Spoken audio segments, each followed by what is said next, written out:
dengan kemasan tertentu yang kita sebenarnya tidak tahu isinya di dalamnya apa, itu justru harus waspadai. Nah, kalau jamu-jamu buatan rumah tangga ya dari beberapa informasi yang aku baca gitu Dok, berita-berita tuh kayak gimana sih Dok keamanan? Baik, jadi tentu kita ini kan semakin berkembang teknologi ya, termasuk dalam hal ini teknologi penyuntikannya. Nah, apa itu? Kalau dulu kita biasa melakukan suntikan lutut ya, langsung duduk, lipat lutut, langsung ditojos tuh. Wah, ya kan? Sekarang ini sudah memanfaatkan teknologi, kita bisa melakukan penyuntikan dengan aman, yaitu dengan menggunakan guiding. Banyak alat-alat yang guiding yang kita bisa gunakan. Pakai apa itu melakukan USG. Pakai USG bisa Dok? Kita gunakan Siam yang dimiliki juga oleh Hermina. Saya kira ini bisa memberikan pelayanan lebih baik. Jadi titik atau targeting daripada apa yang kita suntikkan itu sudah jelas. Oh, targetnya A, targetnya B, jarumnya pun kelihatan, ujung jarumnya. Kalau zaman dulu orang suntik itu nggak pernah kelihatan tuh jarumnya masuk mana. Ya sama ketika kita vaksin tuh suntik itu, kira-kira dalamnya jarum sampai mana?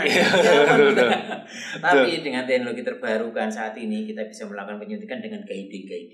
Jadi kita lihat betul jarumnya mengarah kemana, targeting otot apa, targeting kartilis mana, kemudian penguatan apa yang dilakukan. Nah itu bisa dilakukan. Itu lebih aman. Gitu. Jadi meminimalkan risiko ya. Resiko ketusuk ini, ketusuk itu kan gitu. Yang dikhawatirkan justru karena takut kena di daerah masing-masing yang sebenarnya nggak perlu ya Dok ya. Jadi teman-teman sekalian ya tidak perlu khawatir. Sekarang sudah tersedia juga alat-alat kita di Hermina sangat lengkap ya untuk melakukan tindakan-tindakan.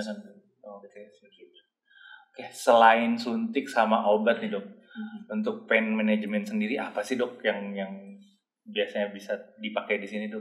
Iya, ya tentu untuk mengurangi nyeri beberapa modalitas alat yang bisa kita gunakan di sini. Di antaranya adalah selain suntikan ya tadi itu adalah di antaranya ada radiofrekuensi. Radiofrekuensi kita bisa lakukan.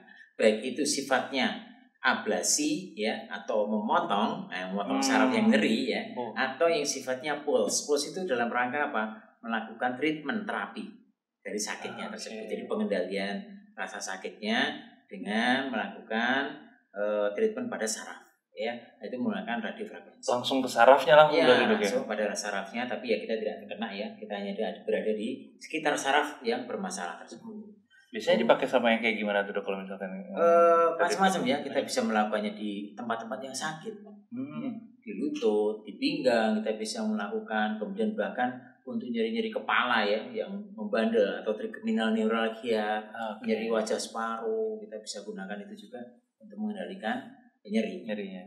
Jadi manfaat sekali. Kemudian tadi saya sampaikan ada teknologi peremajaan itu banyak sekali, bisa menggunakan banyak modalitas, cairan dextrose, ada PRP, ada PPP dan sebagainya bisa digunakan untuk penyembuhan gitu.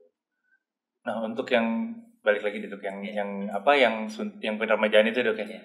Itu evaluasinya berapa lama sih Dok? Kan nggak mungkin ya alat yang dipakai dengan Tuhan yang dikasih sama kita sama alat yang kita buat kan pasti ada bedanya kan Dok ya. Nah, gimana sih Dok prosesnya Dok? Tentu perlu difahami juga oleh teman-teman podcast bahwa tentu kita saat ini harus bersyukur dengan apa yang diberikan oleh Tuhan kepada kita ya, ke badan yang sehat, sendi yang normal dan sebagainya. Nah, namun apabila terjadi sakit di tempat tersebut berarti ada pengurangan kualitas. Setelah itu kemudian dilakukan treatment dan sebagainya, tentu ini menjadi faktor yang harus kita pahami semua bahwa memang buatan Tuhan yang terbaik di sana.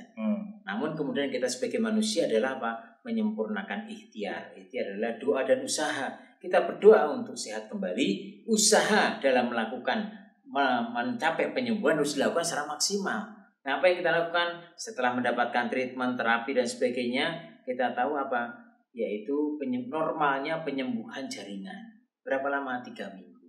Karena setiap 3 minggu kita evaluasi lagi. 3 minggu sampai 4 minggu atau 1 bulan kita evaluasi ulang, kontrol, kemudian melakukan apa yang belum bisa didapatkan dari sana.